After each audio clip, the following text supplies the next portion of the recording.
أعوذ بالله من الشيطان الرجيم. بسم الله الرحمن الرحيم. الحمد لله رب العالمين، الرحمن الرحيم، مالك يوم الدين. إياك نعبد وإياك نستعين. اهدنا الصراط المستقيم، صراط الذين أنعمت عليهم غير المغضوب عليهم ولا الضالين. بسم الله الرحمن الرحيم. ألف لام ميم. ذلك الكتاب لا ريب فيه هدى للمتقين الذين يؤمنون بالغيب ويقيمون الصلاة ومما رزقناهم ينفقون. والذين يؤمنون بما أنزل إليك وما أنزل من قبلك وبالآخرة هم يوقنون. أولئك على هدى من ربهم وأولئك هم المفلحون. إن الذين كفروا سواء عليهم أأنذرتهم أم لم تنذرهم لا يؤمنون. ختم الله على قلوبهم وعلى سمعهم وعلى أبصارهم غشاوة ولهم عذاب عظيم. ومن الناس من يقول آمنا بالله وباليوم الآخر وما هم بمؤمنين، يخادعون الله والذين آمنوا وما يخدعون إلا أنفسهم وما يشعرون. في قلوبهم مرض فزادهم الله مرضا ولهم عذاب أليم بما كانوا يكذبون. وإذا قيل لهم لا تفسدوا في الأرض قالوا إنما نحن مصلحون. ألا إنهم هم المفسدون ولكن لا يشعرون. وإذا قيل لهم آمنوا كما آمن الناس قالوا أنؤمن كما آمن السفهاء. ألا إنهم هم السفهاء ولكن لا يعلمون. وإذا لقوا الذين آمنوا قالوا آمنا وإذا خلوا إلى شياطينهم قالوا إنا معكم إنما نحن مستهزئون. الله يستهزئ بهم ويمدهم في طغيانهم يعمهون. أولئك الذين اشتروا الضلالة بالهدى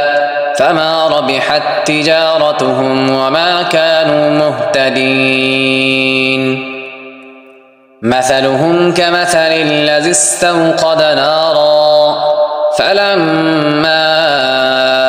أضاءت ما حوله ذهب الله بنورهم وتركهم في ظلمات لا يبصرون. صم بكم عمي فهم لا يرجعون. أو كصيب من السماء فيه ظلمات ورعد وبرق يجعلون أصابعهم في آذانهم من الصواعق حذر الموت والله محيط بالكافرين يكاد البرق يخطف أبصارهم كلما أضاء لهم مشوا فيه وإذا أظلم عليهم قاموا ولو شاء الله لذهب بسمعهم وأبصارهم إن الله على كل شيء قدير يا أيها الناس اعبدوا ربكم الذي خلقكم والذين من قبلكم لعلكم تتقون الذي جعل لكم الأرض فراشا والسماء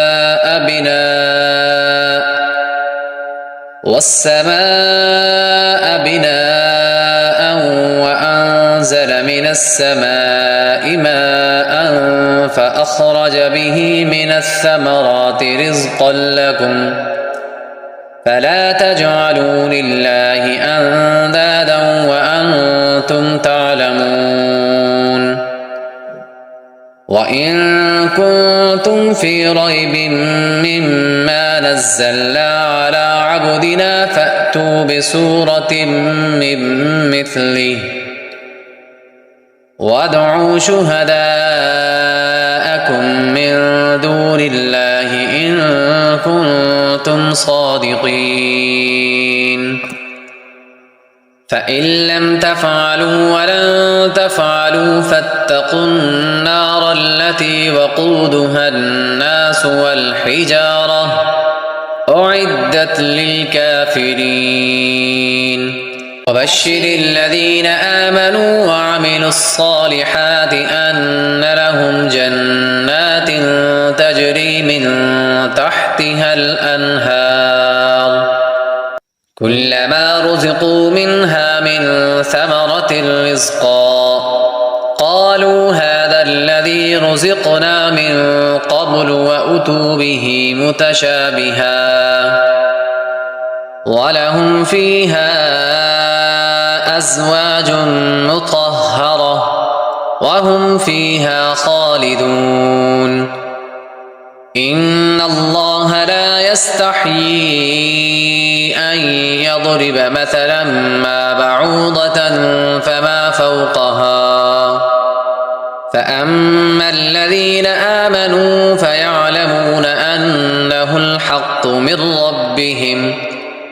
وأما الذين كفروا فيقولون ماذا أراد الله بهذا مثلا يضل به كثيرا ويهدي به كثيرا وما يضل به إلا الفاسقين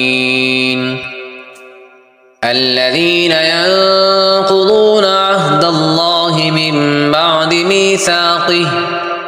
ويقطعون ما أمر الله به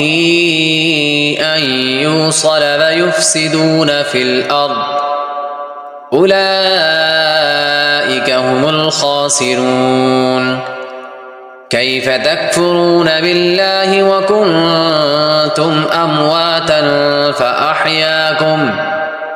ثم يميتكم ثم يحييكم ثم إليه ترجعون هو الذي خلق لكم ما في الأرض جميعا ثم استوى إلى السماء فسواهن 7 سماوات وهو بكل شيء عليم وإذ قال ربك للملائكة إني جاعل في الأرض خليفة قالوا أتجعل فيها من يفسد فيها ويسفك الدماء ونحن نسبح بحمدك ونقدس لك قال إني أعلم ما لا تعلمون وعلم آدم الأسماء كلها ثم عرضهم على الملائكة فقال أنبئوني بأسماء هؤلاء إن كنتم صادقين قالوا سبحانك لا علم لنا إلا ما علمتنا إنك أنت العليم الحكيم قال يا آدم أنبئهم بأسمائهم فلما أنبأهم بأسمائهم قال ألم أقل لكم إني أعلم غيب السماوات والأرض وأعلم ما تبدون وما كنتم تكتمون وإذ قلنا للملائكة اسجدوا لآدم فسجدوا إلا إبليس أبى واستكبر وكان من الكافرين وقلنا يا آدم اسكن أنت وزوجك الجنة وكلا منها رغدا حيث شئتما ولا تقربا هذه الشجرة فتكونا من الظالمين فأزلهما الشيطان عنها فأخرجهما مما كانا فيه وقلنا اهبطوا بعضكم لبعض عدو ولكم في الأرض مستقر ومتاع إلى حين فتلقى آدم من ربه كلمات فتاب عليه إنه هو التواب الرحيم قل اهبطوا منها جميعا فإما يأتينكم مني هدى فمن تبع هداي فلا خوف عليهم ولا هم يحزنون والذين كفروا وكذبوا بآياتنا أولئك أصحاب النار هم فيها خالدون يا بني إسرائيل اذكروا نعمتي التي أنعمت عليكم وأوفوا بعهدي أوف بعهدكم وإياي فارهبون وآمنوا بما أنزلت مصدقا لما معكم ولا تكونوا أول كافر به ولا تشتروا بآياتي ثمنا قليلا وإياي فاتقون ولا تلبسوا الحق بالباطل وتكتموا الحق وأنتم تعلمون وأقيموا الصلاة وآتوا الزكاة واركعوا مع الراكعين أتأمرون الناس بالبر وتنسون أنفسكم وأنتم تتلون الكتاب أفلا تعقلون واستعينوا بالصبر والصلاة وإنها لكبيرة إلا على الخاشعين الذين يظنون أنهم ملاقو ربهم وأنهم إليه راجعون يا بني إسرائيل اذكروا نعمتي التي أنعمت عليكم أنعمت عليكم وأني فضلتكم على العالمين واتقوا يوما لا تجزي نفس عن نفس شيئا ولا يقبل منها شفاعة ولا يؤخذ منها عدل ولا هم ينصرون وإذ نجيناكم من آل فرعون يسومونكم سوء العذاب يذبحون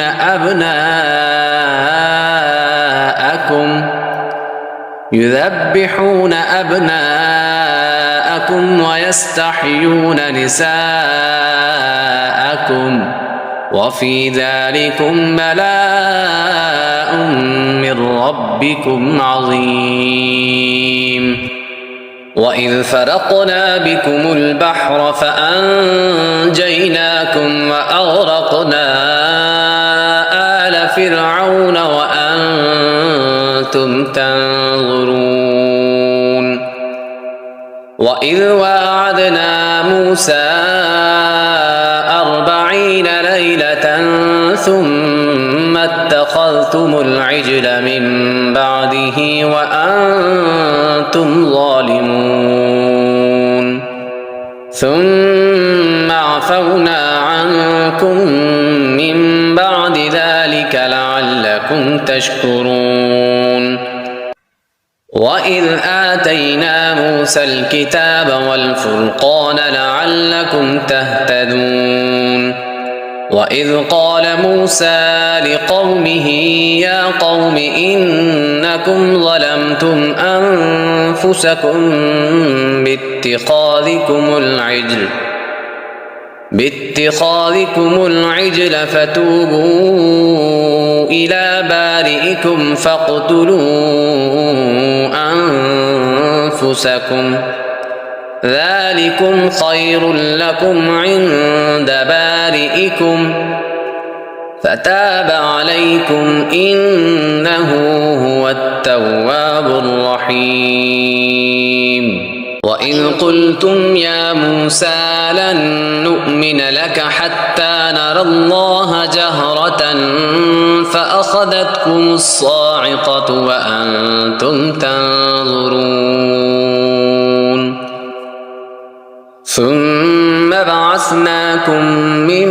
بعد موتكم لعلكم تشكرون وظللنا عليكم الغمام وأنزلنا عليكم المن والسلوى كلوا من طيبات ما رزقناكم وما ظلمونا ولكن كانوا أنفسهم يظلمون وإذ قلنا ادخلوا هذه القرية فكلوا منها حيث شئتم رغدا وادخلوا الباب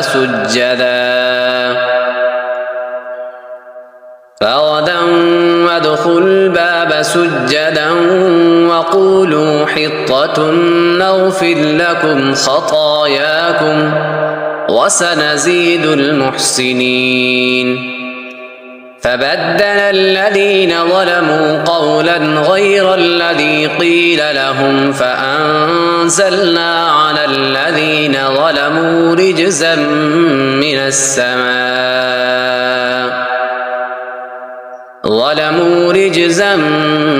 من السماء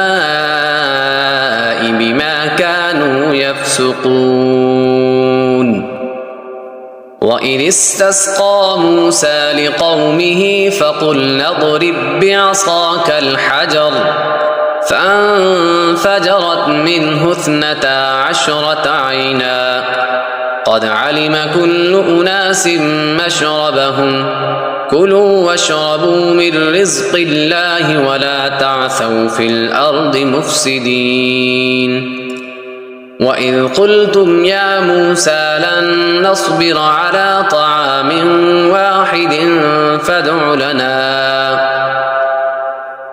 فادع لنا ربك يخرج لنا مما تنبت الأرض من بقلها وقثائها وفومها وعدسها وبصلها قال أتستبدلون الذي هو أدنى بالذي هو خير اهبطوا مصرا فإن لكم ما سألتم وضربت عليهم الذلة والمسكنة وباءوا بغضب من الله ذلك بأنهم كانوا يكفرون بآيات الله ويقتلون النبيين بغير الحق ذلك بما عصوا وكانوا يعتدون إن الذين آمنوا والذين هادوا والنصارى والصابئين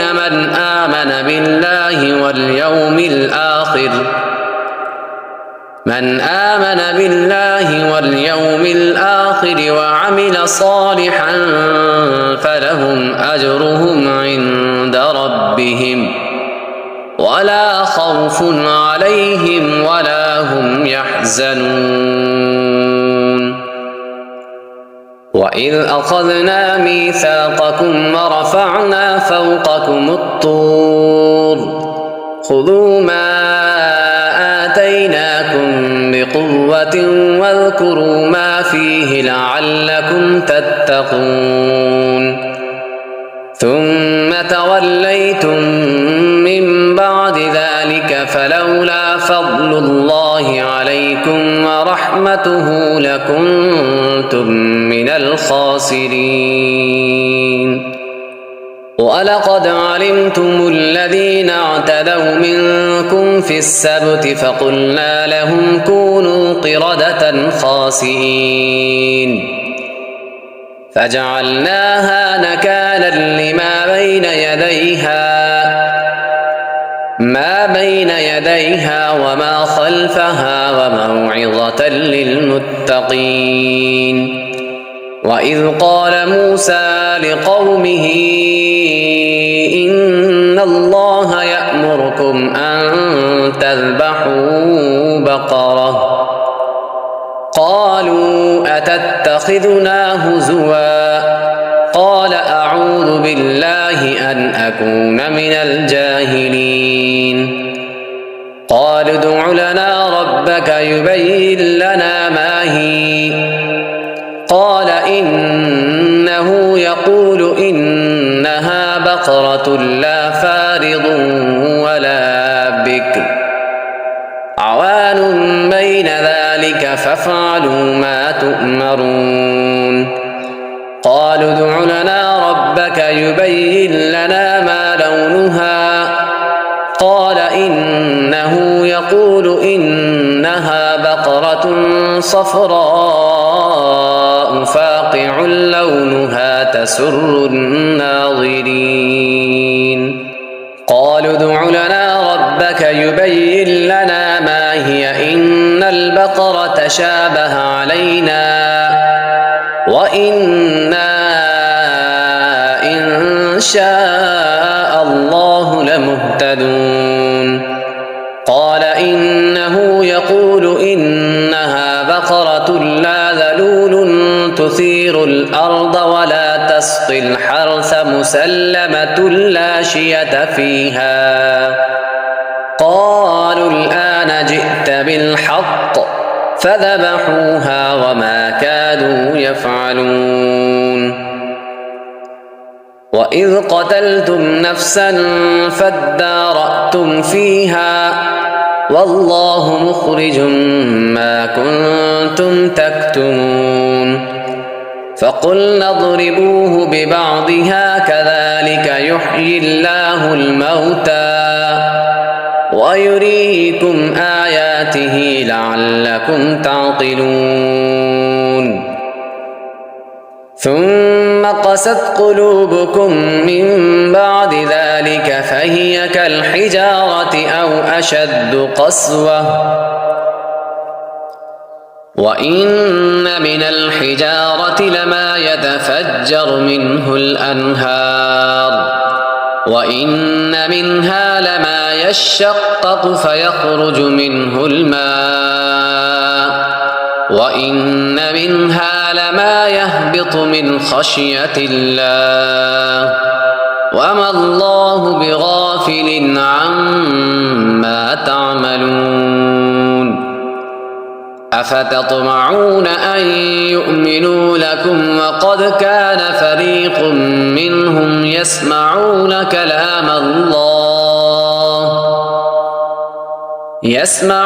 كلام الله ثم يحرفونه من بعد ما عقلوه وهم يعلمون وإذا لقوا الذين آمنوا قالوا آمنا وإذا خلا بعضهم إلى بعض قالوا أتحدثونهم بما فتح الله عليكم ليحاجوكم به عند ربكم أفلا تعقلون أولا يعلمون أن الله يعلم ما يسرون وما يعلنون ومنهم أميون لا يعلمون الكتاب إلا أماني وإن هم إلا يظنون فويل للذين يكتبون الكتاب بأيديهم ثم يقولون هذا من عند الله ليشتروا به ثمنا قليلا فويل لهم مما كتبت أيديهم وويل لهم مما يكسبون وقالوا لن تمسنا النار إلا أياما معدودة قل أتخذتم عند الله عهدا فلن يخلف الله عهده أم تقولون على الله ما لا تعلمون من كسب سيئة وأحاطت به خطيئته فأولئك أصحاب النار هم فيها خالدون والذين آمنوا وعملوا الصالحات أولئك أصحاب الجنة هم فيها خالدون وإذ أخذنا ميثاق بني إسرائيل لا تعبدون إلا الله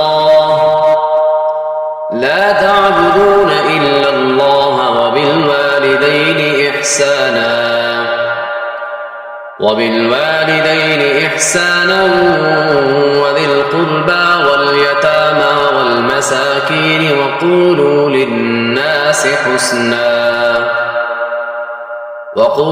للناس حسنا وأقيموا الصلاة وآتوا الزكاة ثم توليتم إلا قليلا منكم وأنتم معرضون وإذ أخذنا ميثاقكم لا تسفكون دماءكم ولا تخرجون أنفسكم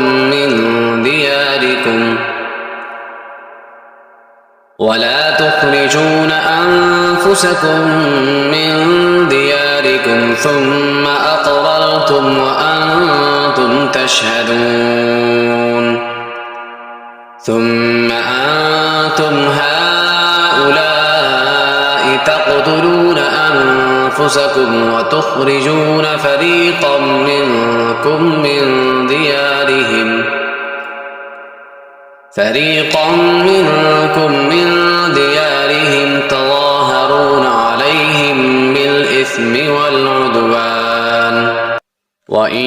يأتوكم أسارى تفادوهم وهو محرم عليكم إخراجهم أفتؤمنون ببعض الكتاب وتكفرون ببعض فما جزاء من يفعل ذلك منكم إلا خزي في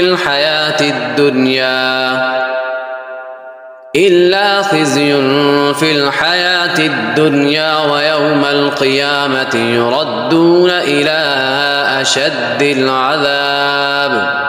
وما الله بغافل عما تعملون أولئك الذين اشتروا الحياة الدنيا بالآخرة فلا يخفف عنهم العذاب ولا هم ينصرون ولقد آتينا موسى الكتاب وقفينا من بعده بالرسل وآتينا عيسى ابن مريم البينات وأيدناه بروح القدس أفكلما جاءكم رسول بما لا تهوى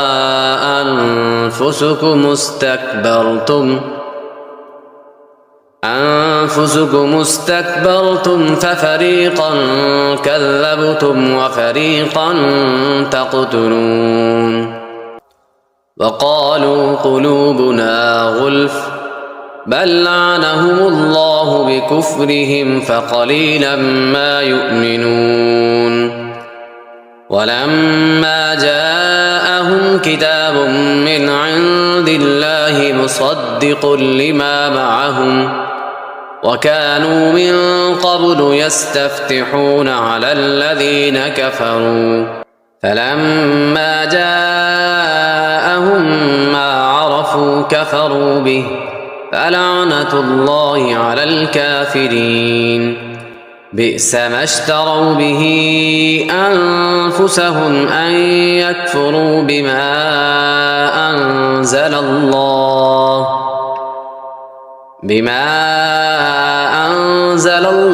بغيا أن ينزل الله من فضله على من يشاء من عباده فباءوا بغضب على غضب وللكافرين عذاب مهين وإذا قيل لهم آمنوا بما أنزل الله قالوا نؤمن بما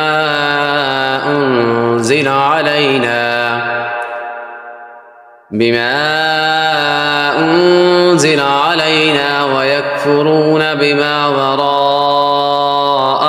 وهو الحق مصدقا لما معهم قل فلم تقتلون أنبياء الله من قبل إن كنتم مؤمنين ولقد جاءكم موسى بالبينات ثم اتخذتم العجل من بعده وأنتم ظالمون وإذ أخذنا ميثاقكم ورفعنا فوقكم الطور خذوا ما آتيناكم بقوة واسمعوا قالوا سمعنا وعصينا وأشربوا في قلوبهم العجل بكفرهم قل بئس ما يأمركم به إيمانكم إن كنتم مؤمنين قل إن كانت لكم الدار الآخرة عند الله خالصة من دون الناس فتمنوا الموت إن كنتم صادقين ولن يتمنوه أبدا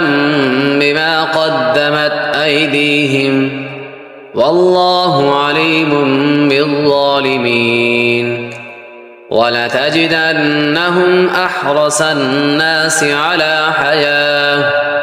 ومن الذين أشركوا يود أحدهم لو يعمر 1000 سنة وما هو بمزحزحه من العذاب أن يعمر والله بصير بما يعملون قل من كان عدوا لجبريل فإنه نزله على قلبك بإذن الله مصدقا لما بين يديه وهدى وبشرى للمؤمنين من كان عدوا لله وملائكته ورسله وجبريل وميكال فإن الله عدو للكافرين ولقد أنزلنا إليك آيات بينات وما يكفر بها إلا الفاسقون أو كلما عاهدوا عهدا نبذه فريق منهم بل أكثرهم لا يؤمنون ولما جاءهم رسول من عند الله مصدق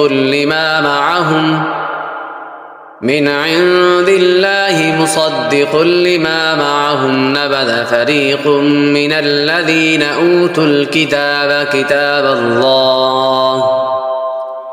أوتوا الكتاب كتاب الله وراء ظهورهم كأنهم لا يعلمون واتبعوا ما تتلو الشياطين على ملك سليمان وما كفر سليمان ولكن الشياطين كفروا يعلمون الناس السحر وما أنزل على الملكين ببابل هاروت وماروت وما يعلمان من أحد حتى يقولا إنما نحن فتنة فلا تكفر فيتعلمون منهما ما يفرقون به بين المرء وزوجه وما هم بضارين به من أحد إلا بإذن الله ويتعلمون ما يضرهم ولا ينفعهم ولقد علموا لمن اشتراه ما له في الآخرة من خلاق ولبئس ما شروا به أنفسهم لو كانوا يعلمون ولو أنهم آمنوا واتقوا لمثوبة من عند الله خير لو كانوا يعلمون يا أيها الذين آمنوا لا تقولوا راعنا وقولوا انظرنا واسمعوا وللكافرين عذاب أليم ما يود الذين كفروا من أهل الكتاب ولا المشركين أن ينزل عليكم من خير من ربكم والله يختص برحمته من يشاء والله ذو الفضل العظيم ما ننسخ من آية أو ننسها نأت بخير منها أو مثلها ألم تعلم أن الله على كل شيء قدير ألم تعلم أن الله له ملك السماوات والأرض وما لكم من دون الله من ولي ولا نصير أم تريدون أن تسألوا رسولكم كما سئل موسى من قبل ومن يتبدل الكفر بالإيمان فقد ضل سواء السبيل ود كثير من أهل الكتاب لو يردونكم من بعد إيمانكم كفارا حسدا من عند أنفسهم من بعد ما تبين لهم الحق فاعفوا واصفحوا حتى يأتي الله بأمره إن الله على كل شيء قدير وأقيموا الصلاة وآتوا الزكاة وما تقدموا لأنفسكم من خير تجدوه عند الله إن الله بما تعملون بصير وقالوا لن يدخل الجنة إلا من كان هودا أو نصارا تلك أمانيهم قل هاتوا برهانكم إن كنتم صادقين بلى من أسلم وجهه لله وهو محسن فله أجره عند ربه ولا خوف عليهم ولا هم يحزنون وقالت اليهود ليست النصارى على شيء وقالت النصارى ليست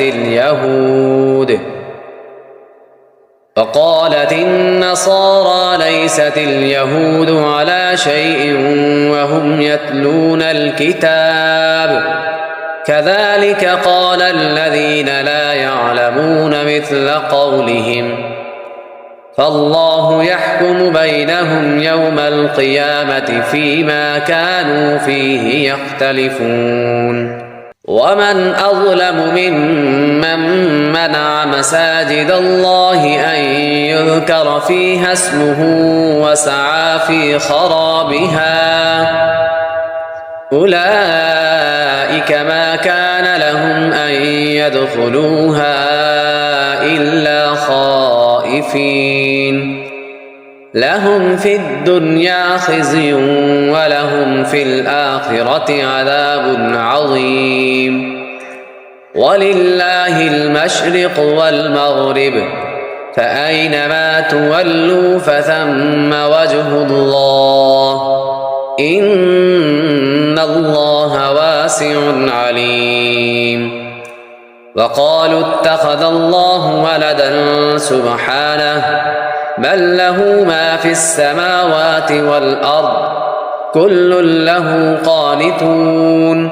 بديع السماوات والأرض وإذا قضى أمرا فإنما يقول له كن فيكون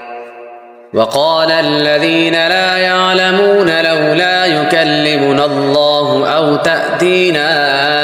آية كذلك قال الذين من قبلهم مثل قولهم تشابهت قلوبهم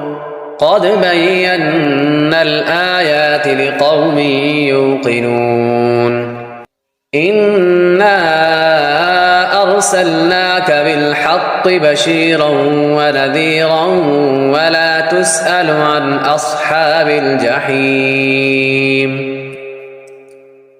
ولن ترضى عنك اليهود ولا النصارى حتى تتبع ملتهم قل إن هدى الله هو الهدى ولئن اتبعت أهواءهم بعد الذي جاءك من العلم ما لك من الله من ولي ولا نصير الذين آتيناهم الكتاب يتلونه حق تلاوته أولئك يؤمنون به ومن يكفر به فأولئك هم الخاسرون يا بني إسرائيل اذكروا نعمتي التي أنعمت عليكم وأني فضلتكم على العالمين واتقوا يوما لا تجزي نفس عن نفس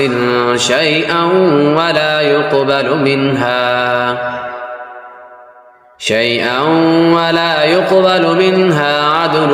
ولا تنفعها شفاعة ولا هم ينصرون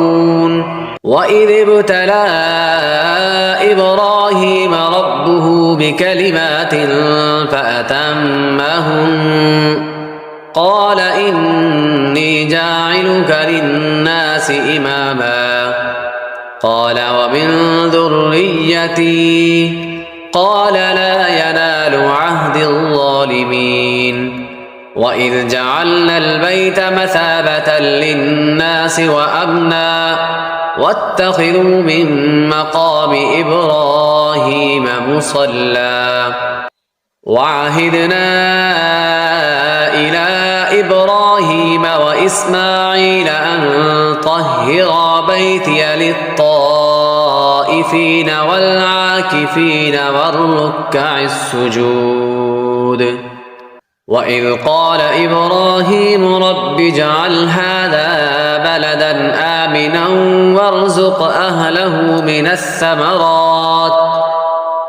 وارزق أهله من الثمرات من آمن منهم بالله واليوم الآخر قال ومن كفر فأمتعه قليلا ثم أضطره إلى عذاب النار وبئس المصير وإذ يرفع إبراهيم القواعد من البيت وإسماعيل ربنا تقبل منا إنك أنت السميع العليم ربنا واجعلنا مسلمين لك ومن ذريتنا أمة مسلمة لك وأرنا مناسكنا وتب علينا إنك أنت التواب الرحيم ربنا وابعث فيهم رسولا منهم يتلو عليهم آياتك ويعلمهم الكتاب والحكمة ويزكيهم إنك أنت العزيز الحكيم ومن يرغب عن ملة إبراهيم إلا من سفه نفسه ولقد اصطفيناه في الدنيا وإنه في الآخرة لمن الصالحين إذ قال له ربه أسلم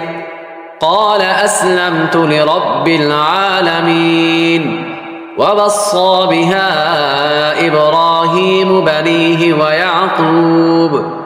يا بني إن الله اصطفى لكم الدين فلا تموتن إلا وأنتم مسلمون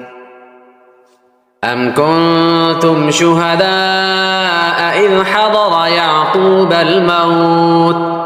إذ قال لبنيه ما تعبدون من بعدي قالوا نعبد إلهك وإله آبائك إبراهيم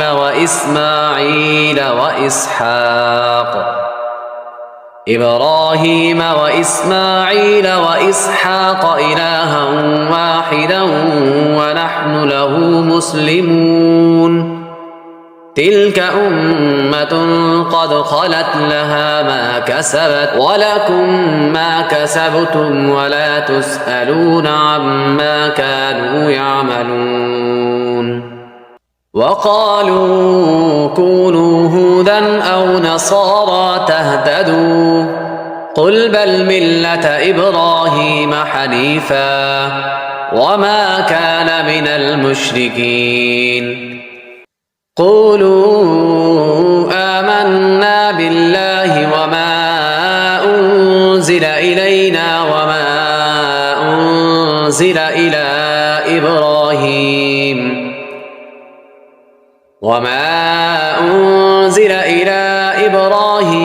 وإسماعيل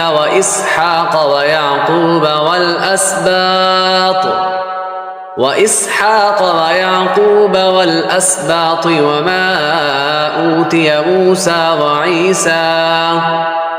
وما أوتي موسى وعيسى وما أوتي النبيون من ربهم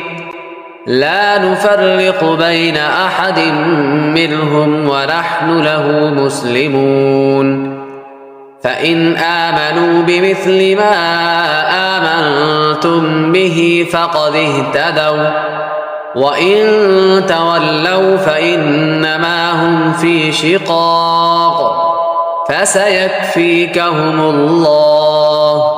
وهو السميع العليم صبغة الله ومن أحسن من الله صبغة ونحن له عابدون قل أتحاجوننا في الله وهو ربنا وربكم ولنا أعمالنا ولكم أعمالكم ونحن له مخلصون أم تقولون إن إبراهيم وإسماعيل وإسحاق ويعقوب والأسباط كانوا هودا أو نصارى قل أأنتم أعلم أم الله ومن أظلم ممن كتم شهادة عنده من الله وما الله بغافل عما تعملون تلك أمة قد خلت لها ما كسبت ولكم ما كسبتم ولا تسألون عما كانوا يعملون سيقول السفهاء من الناس ما ولاهم عن قبلتهم التي كانوا عليها قل لله المشرق والمغرب يهدي من يشاء إلى صراط مستقيم وكذلك جعلناكم أمة وسطا لتكونوا شهداء على الناس ويكون الرسول عليكم شهيدا وما جعلنا القبلة التي كنت عليها إلا لنعلم من يتبع الرسول ممن ينقلب على عقبيه وإن كانت لكبيرة إلا على الذين هدى الله وما كان الله ليضيع إيمانكم إن الله بالناس لرؤوف رحيم قد نرى تقلب وجهك في السماء فلنولينك قبلة ترضاها فول وجهك شطر المسجد الحرام وحيث ما كنتم فولوا وجوهكم شطره وإن الذين أوتوا الكتاب ليعلمون أنه الحق من ربهم وما الله بغافل عما يعملون ولئن أتيت الذين أوتوا الكتاب بكل آية ما تبعوا قبلتك وما أنت بتابع قبلتهم وما بعضهم بتابع قبلة بعض ولئن اتبعت أهواءهم من بعد ما جاءك من العلم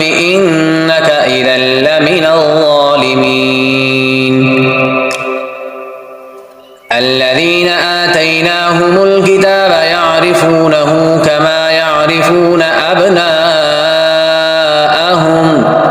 وإن فريقا منهم ليكتمون الحق وهم يعلمون. الحق من ربك فلا تكونن من الممترين. ولكل وجهة هو موليها فاستبقوا الخيرات أينما تكونوا يأت بكم الله جميعا إن الله على كل شيء قدير. ومن حيث خرجت فول وجهك شطر المسجد الحرام وإنه للحق من ربك وما الله بغافل عما تعملون. ومن حيث خرجت فول وجهك شطر المسجد الحرام وحيث ما كنتم فولوا وجوهكم شطره لئلا يكون للناس عليكم حجة إلا الذين ظلموا منهم فلا تخشوهم واخشوني ولأتم نعمتي عليكم ولعلكم تهتدون. كما أرسلنا فيكم رسولا منكم يتلو عليكم آياتنا ويزكيكم ويعلمكم الكتاب والحكمة ويعلمكم ما لم تكونوا تعلمون. فاذكروني أذكركم واشكروا لي ولا تكفرون. يا أيها الذين آمنوا استعينوا بالصبر والصلاة إن الله مع الصابرين. ولا تقولوا لمن يقتل في سبيل الله أموات بل أحياء ولكن لا تشعرون. ولنبلونكم بشيء من الخوف والجوع ونقص من الأموال والأنفس والثمرات وبشر الصابرين الذين إذا أصابتهم مصيبة قالوا إنا لله وإنا إليه راجعون. أولئك عليهم صلوات من ربهم ورحمة وأولئك هم المهتدون. إن الصفا والمروة من شعائر الله فمن حج البيت أو اعتمر فلا جناح عليه أن يطوف بهما ومن تطوع خيرا فإن الله شاكر عليم. إن الذين يكتمون ما أنزلنا من البينات والهدى من بعد ما بيناه للناس في الكتاب أولئك يلعنهم الله ويلعنهم اللاعنون إلا الذين تابوا وأصلحوا وبينوا فأولئك أتوب عليهم وأنا التواب الرحيم. إن الذين كفروا وماتوا وهم كفار أولئك عليهم لعنة الله والملائكة والناس أجمعين خالدين فيها لا يخفف عنهم العذاب ولا هم ينظرون. وإلهكم إله واحد لا إله إلا هو الرحمن الرحيم. إن في خلق السماوات والأرض واختلاف الليل والنهار والفلك التي تجري في البحر بما ينفع الناس وما أنزل الله من السماء من ماء فأحيا به الأرض بعد موتها وبث فيها من كل دابة وتصريف الرياح والسحاب المسخر بين السماء والأرض لآيات لقوم يعقلون ومن الناس من يتخذ من دون الله أندادا يحبونهم كحب الله والذين آمنوا أشد حبا لله ولو يرى الذين ظلموا إذ يرون العذاب أن القوة لله جميعا وأن الله شديد العذاب إذ تبرأ الذين اتبعوا من الذين اتبعوا ورأوا العذاب وتقطعت بهم الأسباب وقال الذين اتبعوا لو أن لنا كرة فنتبرأ منهم كما تبرأوا منا كذلك يريهم الله أعمالهم حسرات عليهم وما هم بخارجين من النار يا أيها الناس كلوا مما في الأرض حلالا طيبا ولا تتبعوا خطوات الشيطان إنه لكم عدو مبين إنما يأمركم بالسوء والفحشاء وأن تقولوا على الله ما لا تعلمون وإذا قيل لهم اتبعوا ما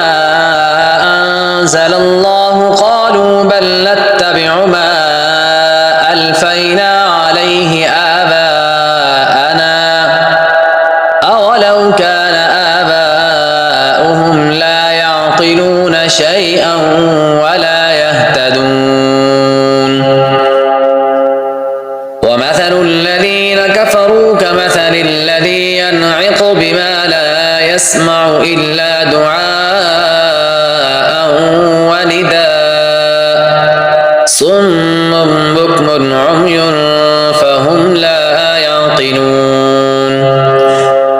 يا أيها الذين آمنوا كلوا من طيبات ما رزقناكم واشكروا لله إن كنتم إياه تعبدون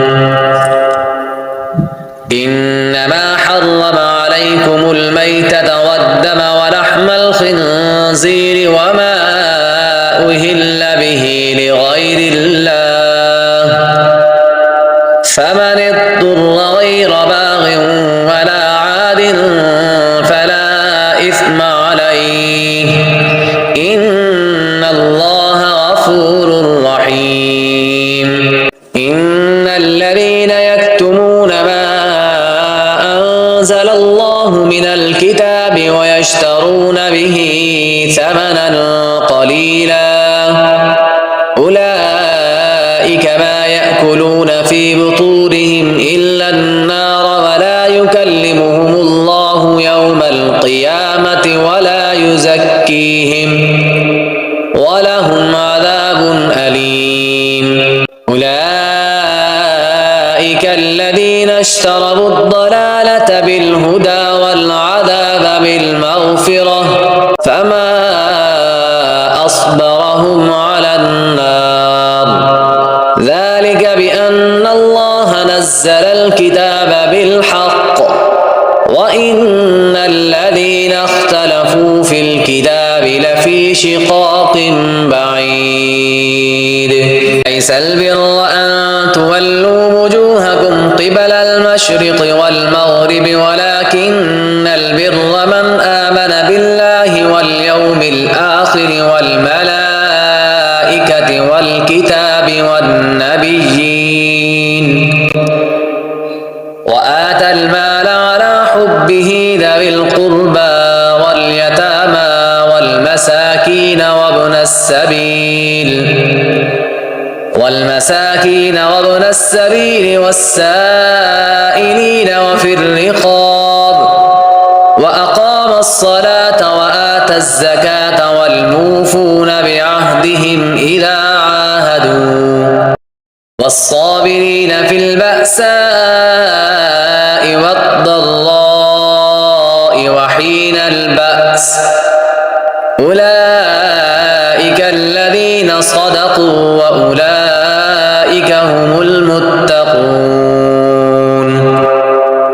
يا أيها الذين آمنوا كتب عليكم القصاص في القتلى الحر بالحر والعبد بالعبد والأنثى بالأنثى فمن عفي له من أخيه شيء فاتباع بالمعروف وأداء إليه بإحسان ذلك تخفيف من ربكم ورحمة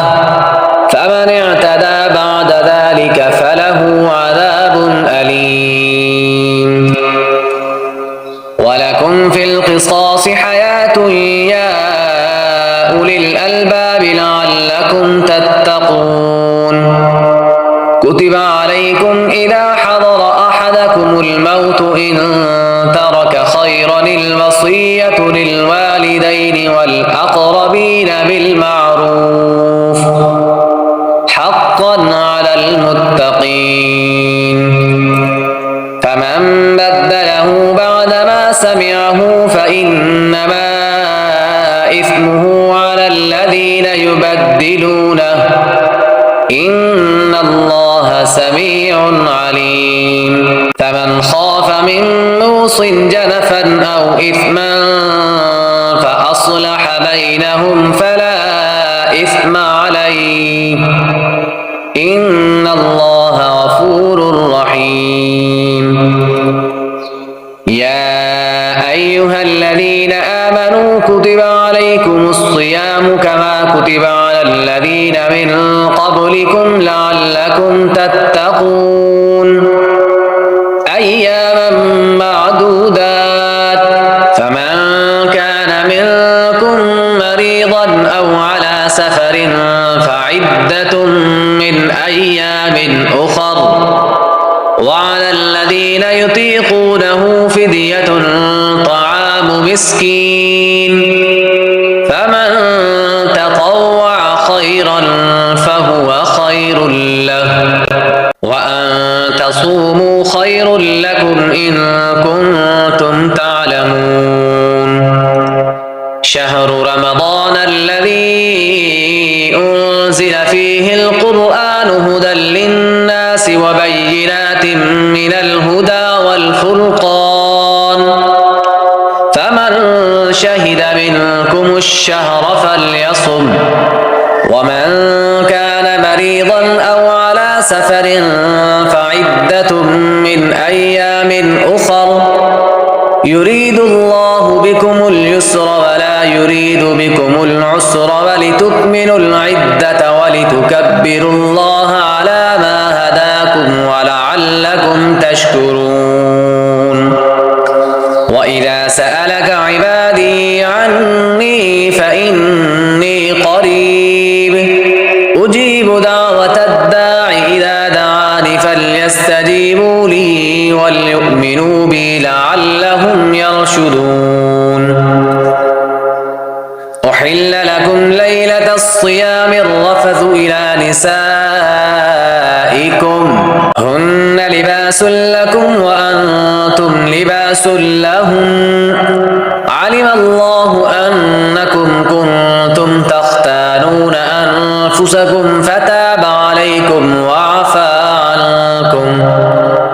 فالآن باشروهن وابتغوا ما كتب الله لكم وكلوا واشربوا حتى يتبين لكم الخيط الأبيض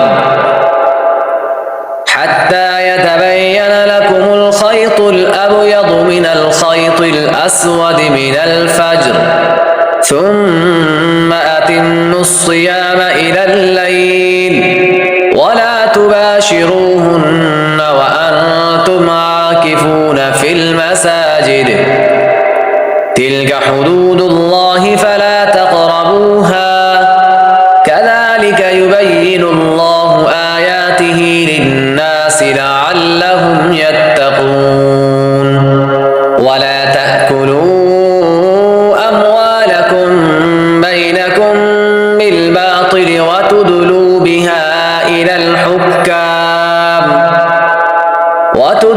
بها إلى الحكام لتأكلوا فريقا من أموال الناس بالإثم وأنتم تعلمون يسألونك عن الأهلة قل هي مواقيت للناس والحج وليس البر بأن تأتوا البيوت من ظهورها ولكن البر من اتقى وأتوا البيوت من أبوابها واتقوا الله لعلكم تفلحون وقاتلوا في سبيل الله الذين يقاتلونكم ولا تعتدوا إن الله لا يحب المعتدين واقتلوهم حيث ثقفتموهم وأخرجوهم من حيث أخرجوكم والفتنة أشد من القتل ولا تقاتلوهم عند المسجد الحرام حتى يقاتلوكم فيه فإن قاتلوكم فاقتلوهم كذلك جزاء الكافرين فإن انتهوا فإن الله غفور رحيم وقاتلوهم حتى لا تكون فتنة ويكون الدين لله فإن انتهوا فلا عدوان إلا على الظالمين الشهر الحرام بالشهر الحرام والحرمات قصاص فمن اعتدى عليكم فاعتدوا عليه بمثل ما اعتدى عليكم واتقوا الله واعلموا أن الله مع المتقين وأنفقوا في سبيل الله ولا تلقوا بأيديكم إلى التهلكة وأحسنوا إن الله يحب المحسنين وأتموا الحج والعمرة لله فإن أحصرتم فما استيسر من الهدي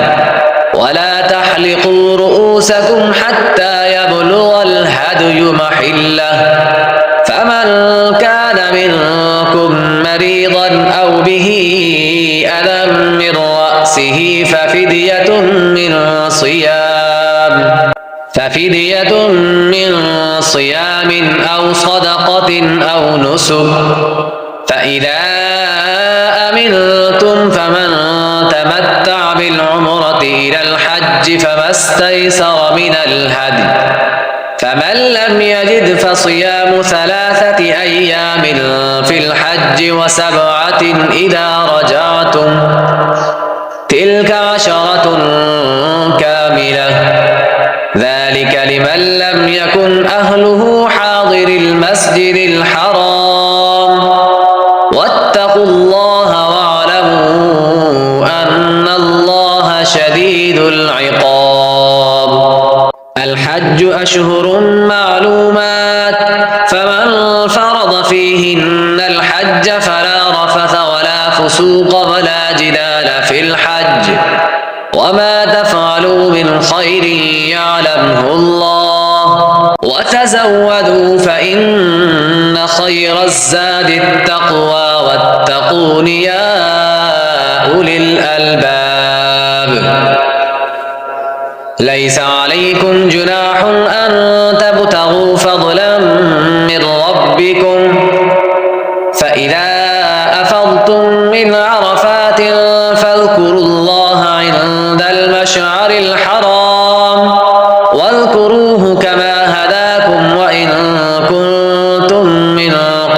قبله لمن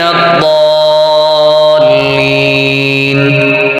ثم أفيضوا من حيث أفاض الناس واستغفروا الله إن الله غفور رحيم فإذا قضيتم مناسككم فاذكروا الله كذكركم آباءكم أو أشد ذكرا فمن الناس من يقول ربنا آتنا في الدنيا وما له في الآخرة من خلاق ومنهم من يقول ربنا آتنا في الدنيا حسنة وفي الآخرة حسنة وقنا عذاب النار أولئك لهم نصيب مما كسبوا والله سريع الحساب واذكروا الله في أيام معدودات فمن تعجل في يومين فلا إثم عليه ومن تأخر فلا إثم عليه لمن اتقى واتقوا الله واعلموا أنكم إليه تحشرون ومن الناس من يعجبك قوله في الحياة الدنيا ويشهد الله على ما في قلبه وهو ألد الخصام وإذا تولى سعى في الأرض ليفسد فيها ويهلك الحرث والنسل والله لا يحب الفساد وإذا قيل له اتق الله أخذته العزة بالإثم فحسبه جهنم ولبئس المهاد ومن الناس من يشري نفسه ابتغاء مرضات الله والله رؤوف بالعباد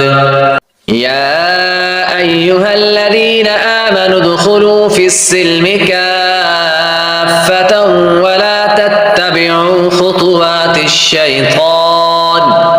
إنه لكم عدو مبين فإن زللتم من بعد ما جاءتكم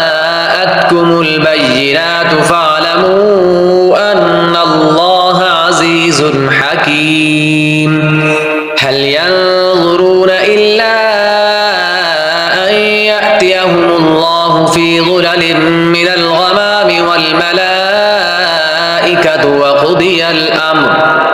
وإلى الله ترجع الأمور سل بني إسرائيل كم آتيناهم من آية بينة ومن يبدل نعمة الله من بعد ما جاءته فإن الله شديد العقاب زجن للذين كفروا الحياة الدنيا ويسخرون من الذين آمنوا والذين اتقوا فوقهم يوم القيامة والله يرزق من يشاء بغير حساب كان الناس أمة واحدة فبعث الله النبيين مبشرين ومنذرين وأنزل معهم الكتاب بالحق ليحكم بين الناس فيما اختلفوا فيه وما اختلف فيه إلا الذين أوتوه من بعد ما جاءتهم البينات بغيا بينهم فهدى الله الذين آمنوا لما اختلفوا فيه من الحق بإذنه والله يهدي من يشاء إلى صراط مستقيم أم حسبتم أن تدخلوا الجنة ولما يأتكم مثل الذين خلوا من قبلكم مستهم البأساء والضراء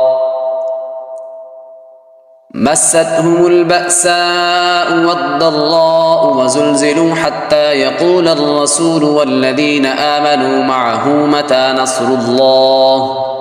ألا إن نصر الله قريب يسألونك ماذا ينفقون قل ما أنفقتم من خير فللوالدين والأقربين واليتامى والمساكين وابن السبيل وما تفعلوا من خير فإن الله به عليم كتب عليكم القتال وهو كره لكم وعسى أن تكرهوا شيئا وهو خير لكم وعسى أن تحبوا شيئا وهو شر لكم والله يعلم وأنتم لا تعلمون يسألونك عن الشهر الحرام قتال فيه قل قتال فيه كبير وصد عن سبيل الله وكفر به والمسجد الحرام وإخراج أهله منه أكبر عند الله والفتنة أكبر من القتل ولا يزالون يقاتلونكم حتى يردوكم عن دينكم إن استطاعوا ومن يرتد منكم عن دينه فيمت وهو كافر فأولئك حبطت أعمالهم في الدنيا والآخرة وأولئك أصحاب النار هم فيها خالدون إن الذين آمنوا والذين هاجروا وجاهدوا في سبيل الله أولئك يرجون رحمة الله والله غفور رحيم يسألونك عن الخمر والميسر قل فيهما إثم كبير ومنافع للناس وإثمهما أكبر من نفعهما ويسألونك ماذا ينفقون قل العفو كذلك يبين الله لكم الآيات لعلكم تتفكرون في الدنيا والآخرة ويسألونك عن اليتامى قل إصلاح لهم خير وإن تخالطوهم فإخوانكم والله يعلم المفسد من المصلح ولو شاء الله لأعنتكم إن الله عزيز حكيم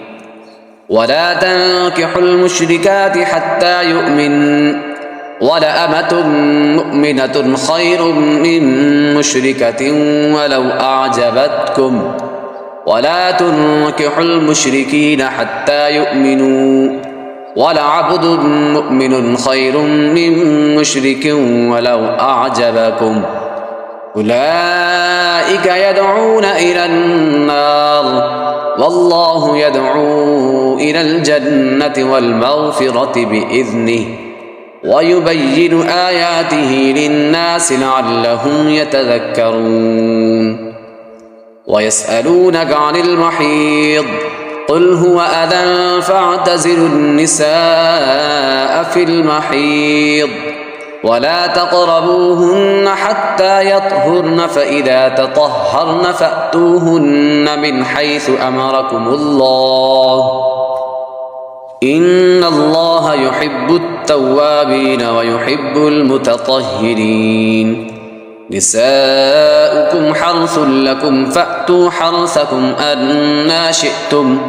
وقدموا لأنفسكم واتقوا الله واعلموا أنكم ملاقوه وبشر المؤمنين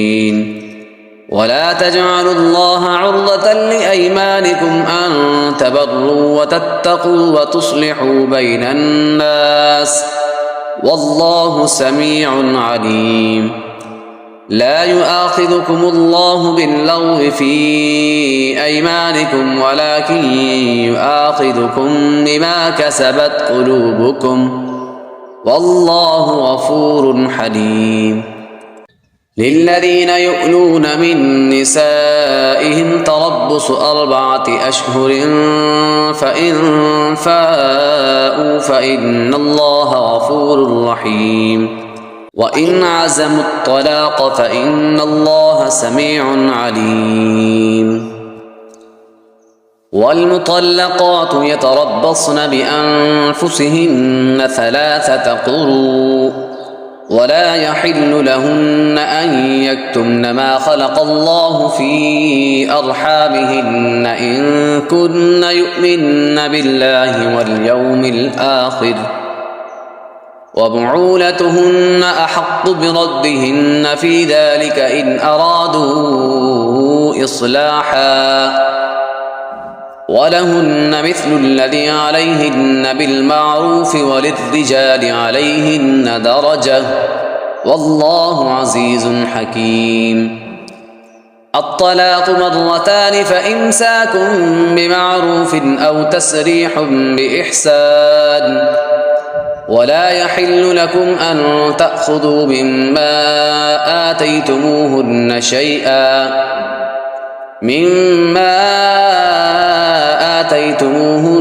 شيئا إلا أن يخافا ألا يقيما حدود الله فإن خفتم ألا يقيما حدود الله فلا جناح عليهما فيما افتدت به تلك حدود الله فلا تعتدوها ومن يتعد حدود الله فأولئك هم الظالمون. فإن طلقها فلا تحل له من بعد حتى تنكح زوجا غيره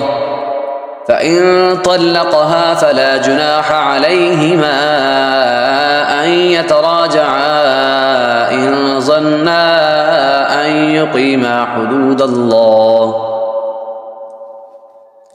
وتلك حدود الله يبينها لقوم يعلمون.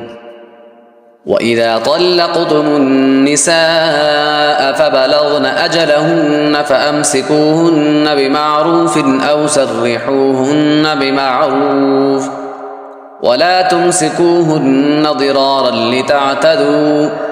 ومن يفعل ذلك فقد ظلم نفسه ولا تتخذوا آيات الله هزوا واذكروا نعمة الله عليكم وما أنزل عليكم من الكتاب والحكمة يعظكم به واتقوا الله واعلموا أن الله بكل شيء عليم. وإذا طلقتم النساء فبلغن أجلهن فلا تعضلوهن أن ينكحن أزواجهن إذا تراضوا بينهم بالمعروف ذلك يوعظ به من كان منكم يؤمن بالله واليوم الآخر ذلكم أزكى لكم وأطهر والله يعلم وأنتم لا تعلمون. والوالدات يرضعن أولادهن حولين كاملين لمن أراد أن يتم الرضاعة وعلى المولود له رزقهن وكسوتهن بالمعروف لا تكلف نفس إلا وسعها لا تضار والدة بولدها ولا مولود له بولده وعلى الوارث مثل ذلك فإن أرادا فصالا عن تراض منهما وتشاور فلا جناح عليهما وإن أردتم أن تسترضعوا أولادكم فلا جناح عليكم إذا سلمتم ما آتيتم بالمعروف واتقوا الله واعلموا أن الله بما تعملون بصير. والذين يتوفون منكم ويذرون أزواجا يتربصن بأنفسهن 4 أشهر وعشرا فإذا بلغن أجلهن فلا جناح عليكم فيما فعلن في أنفسهن بالمعروف والله بما تعملون خبير. ولا جناح عليكم فيما عرضتم به من خطبة النساء أو أكننتم في أنفسكم علم الله أنكم ستذكرونهن ولكن لا تواعدوهن سرا إلا أن تقولوا قولا معروفا ولا تعزموا عقدة النكاح حتى يبلغ الكتاب أجله واعلموا أن الله يعلم ما في أنفسكم فاحذروه واعلموا أن الله غفور حليم لا جناح عليكم إن طلقتم النساء ما لم تمسوهن أو تفرضوا لهن فريضة ومتعوهن على الموسع قدره وعلى المقتر قدره متاعا بالمعروف حقا على المحسنين وإن طلقتموهن من قبل أن تمسوهن وقد فرضتم لهن فريضة فنصف ما فرضتم إلا أن يعفون أو يعفو الذي بيده عقدة النكاح وأن تعفوا أقرب للتقوى ولا تنسبوا الفضل بينكم إن الله بما تعملون بصير حافظوا على الصلوات والصلاة الوسطى وقوموا لله قانتين فإن خفتم فرجالا أو ركبانا فإذا أمنتم فاذكروا الله كما علمكم ما لم تكونوا تعلمون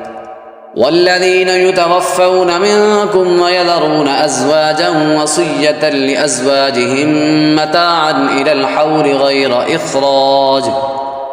فإن خرجن فلا جناح عليكم فيما فعلن في أنفسهن من معروف والله عزيز حكيم وللمطلقات متاع بالمعروف حقا على المتقين كذلك يبين الله لكم آياته لعلكم تعقلون ألم تر إلى الذين خرجوا من ديارهم وهم ألوف حذر الموت فقال لهم الله موتوا ثم أحياهم إن الله لذو فضل على الناس ولكن أكثر الناس لا يشكرون وقاتلوا في سبيل الله واعلموا أن الله سميع عليم من ذا الذي يقرض الله قرضا حسنا فيضاعفه له أضعافا كثيرة والله يقبض ويبسط وإليه ترجعون ألم تر إلى الملأ من بني إسرائيل من بعد موسى إذ قالوا لنبي له ابعث لنا ملكا نقاتل في سبيل الله قال هل عسيتم إن كتب عليكم القتال ألا تقاتلوا قالوا وما لنا ألا نقاتل في سبيل الله وقد أخرجنا من ديارنا وأبنائنا فلما كتب عليهم القتال تولوا إلا قليلا منهم والله عليم بالظالمين وقال لهم نبيهم إن الله قد بعث لكم طالوت ملكا قالوا أنى يكون له الملك علينا ونحن أحق بالملك منه ولم يؤت سعة من المال قال إن الله اصطفاه عليكم وزاده بسطة في العلم والجسم والله يؤتي ملكه من يشاء والله واسع عليم وقال لهم نبيهم إن آية ملكه أن يأتيكم التابوت فيه سكينة من ربكم وبقية مما ترك آل موسى وآل هارون تحمله الملائكة إن في ذلك لآية لكم إن كنتم مؤمنين فلما فصل طالوت بالجنود قال إن الله مبتليكم بنهر فمن شرب منه فليس مني ومن لم يطعمه فإنه مني إلا من اغترف غرفة بيده فشربوا منه إلا قليلا منهم فلما جاوزه هو والذين آمنوا معه قالوا لا طاقة لنا اليوم بجالوت وجنوده قال الذين يظنون أنهم ملاقو الله كم من فئة قليلة غلبت فئة كثيرة بإذن الله والله مع الصابرين ولما برزوا لجالوت وجنوده قالوا ربنا أفرغ علينا صبرا وثبت أقدامنا وانصرنا على القوم الكافرين فهزموهم بإذن الله وقتل داود جالوت وآتاه الله الملك والحكمة وعلمه مما يشاء ولولا دفع الله الناس بعضهم ببعض لفسدت الأرض ولكن الله ذو فضل على العالمين تلك آيات الله نتلوها عليك بالحق وإنك لمن المرسلين تلك الرسل فضلنا بعضهم على بعض منهم من كلم الله ورفع بعضهم درجات وآتينا عيسى ابن مريم البينات وأيدناه بروح القدس ولو شاء الله ما اقتتل الذين من بعدهم من بعد ما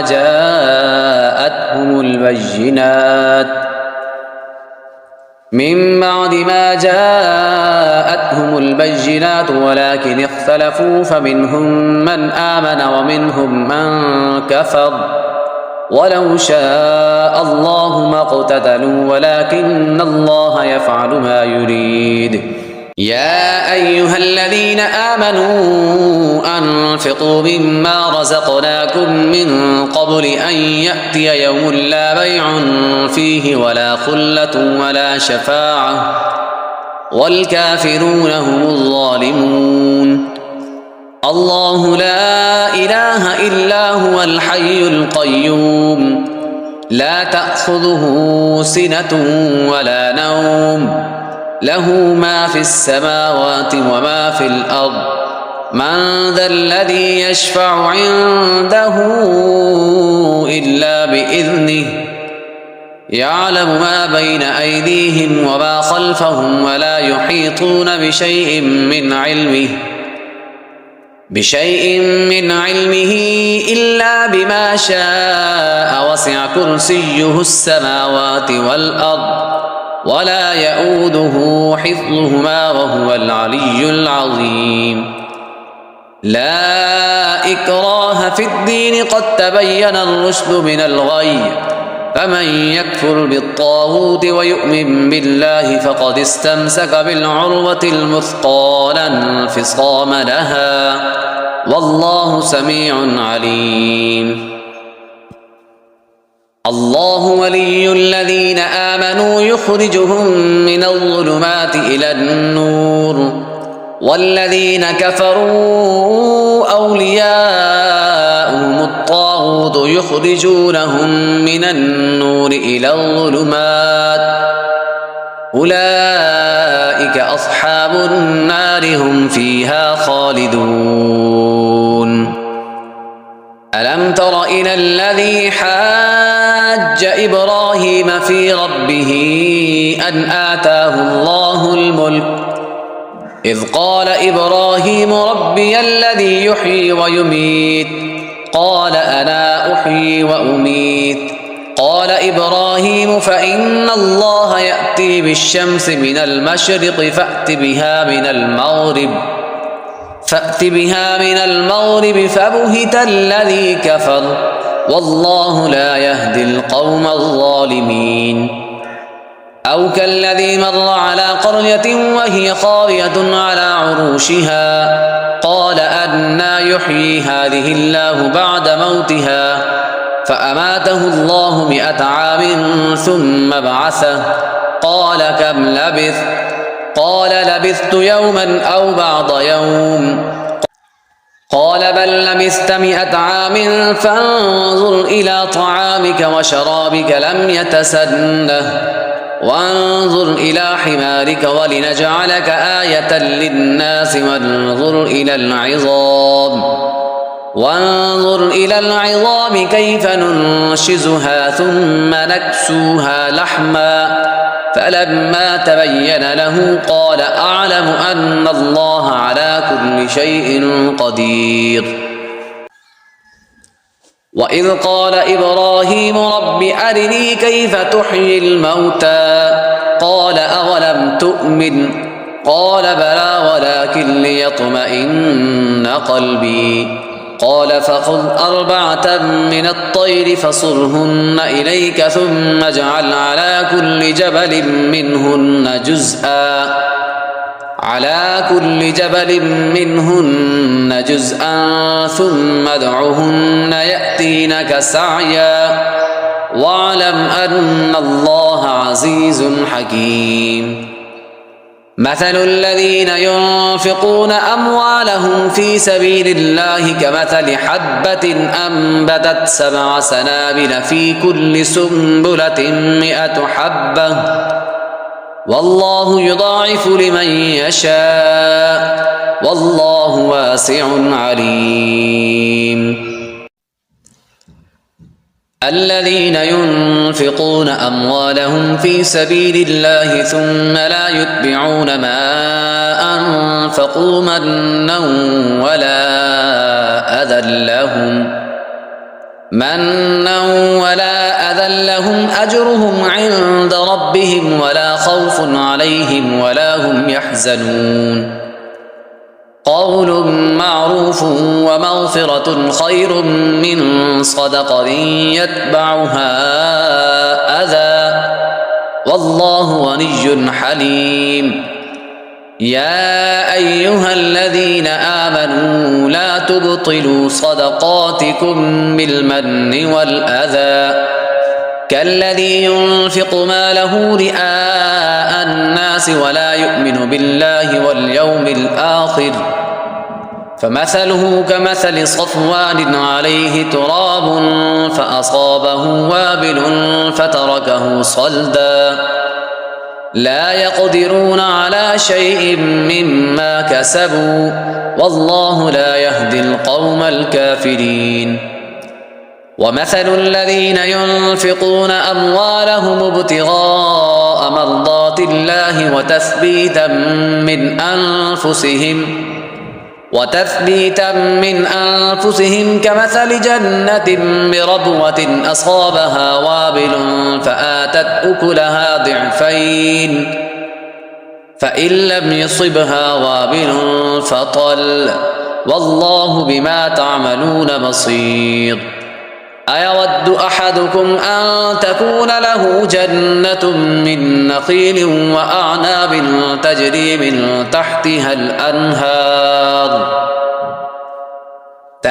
من تحتها الأنهار له فيها من كل الثمرات وأصابه الكبر وله ذرية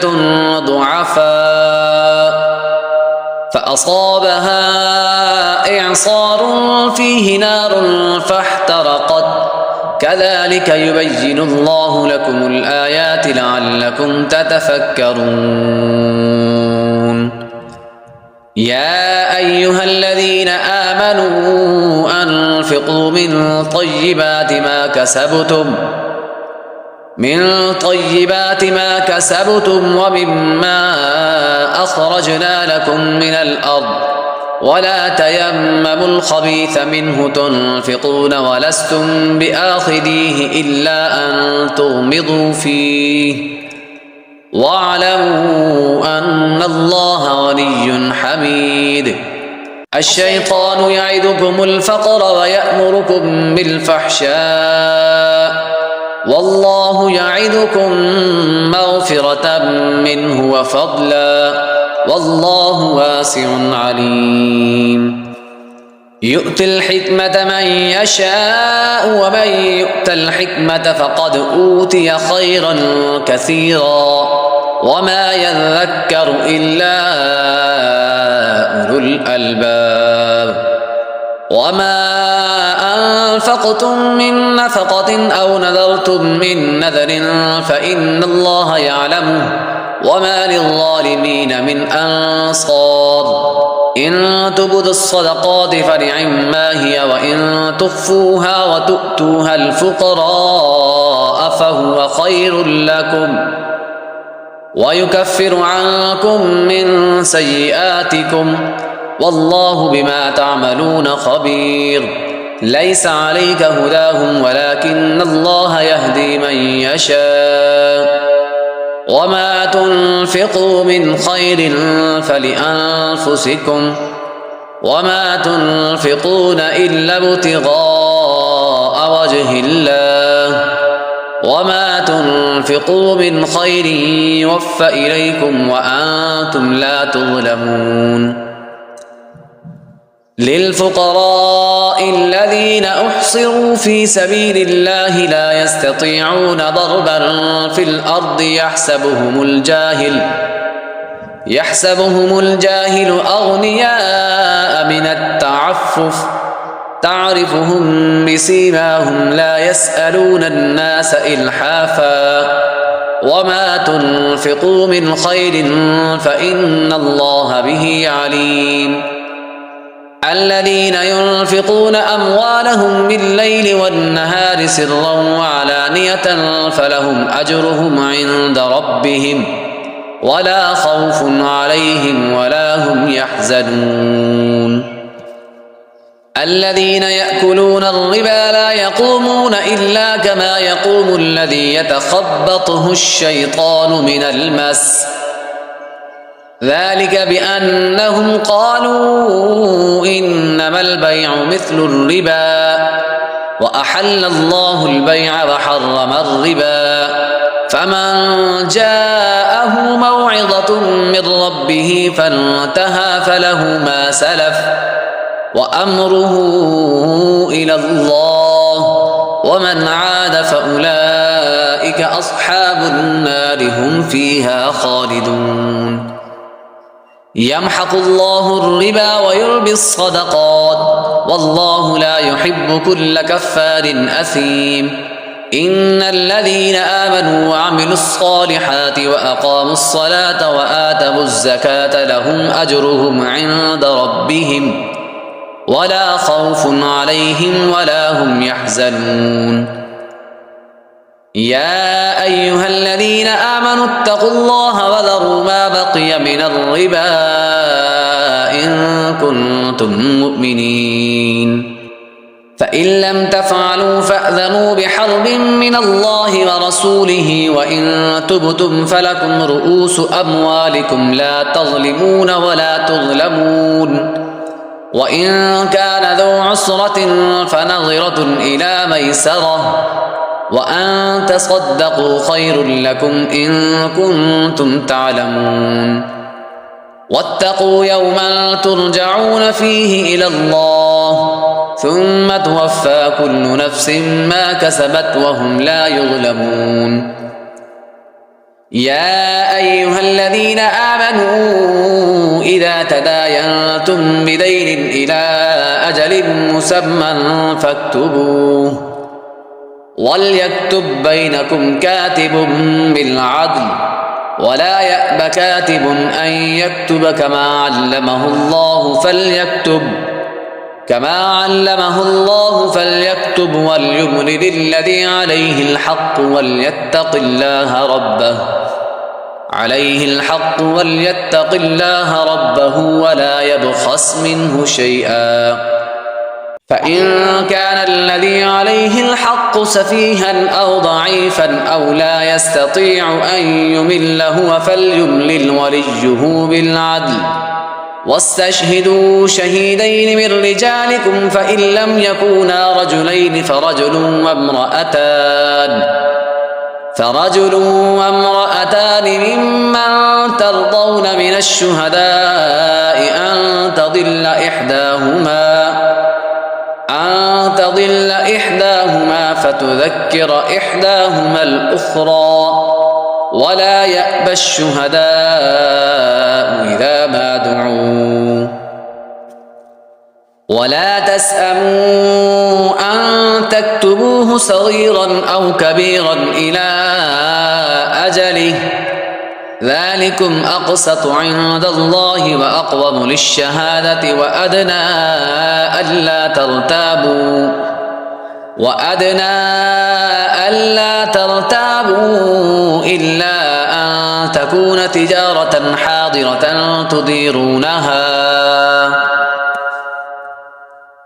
إلا أن تكون تجارة حاضرة تديرونها بينكم فليس عليكم جناح ألا تكتبوها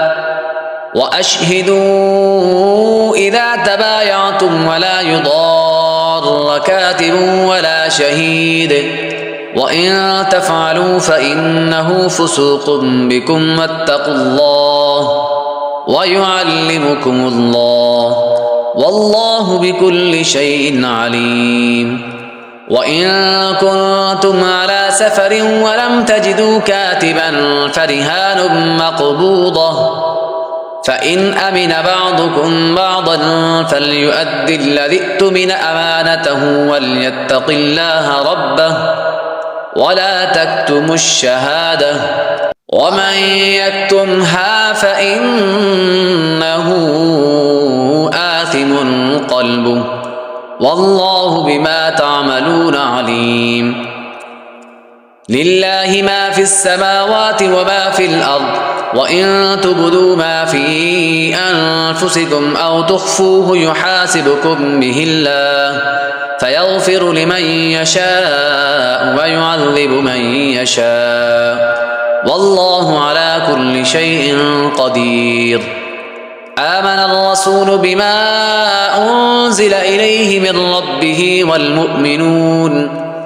كل آمن بالله وملائكته وكتبه ورسله لا نفرق بين أحد من رسله وقالوا سمعنا وأطعنا غفرانك ربنا وإليك المصير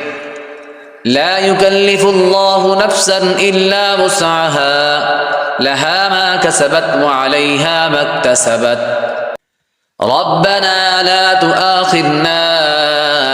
إن نسينا أو أخطأنا ربنا ولا تحمل علينا إصرا كما حملته على الذين من قبلنا ربنا ولا تحملنا ما لا طاقة لنا به واعف عنا واغفر لنا وارحمنا أنت مولانا فانصرنا على القوم الكافرين